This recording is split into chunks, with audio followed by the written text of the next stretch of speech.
Alam niyo po ba kung gaano kasalbahe ang aking parrot? Ayan po. Sinisira niya na ang kanyang mga kulungan, ang kanyang kulungan. Tingnan nyo, lusot na po ang kanyang ulo.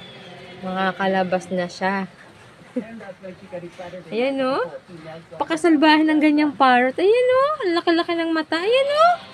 Ganyang parrot. Ayan o. Laki-laki ng mata niya no. Gagawin ko na kaya yung adobong parrot. Ano kayang lasa ng adobong parrot? Pasok na. Tinatahi guys yung kanyang kulungan. Ayun o yun. Diba? Napakasalbahe.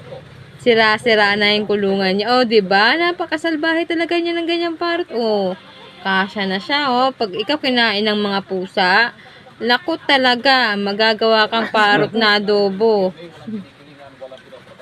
Oh,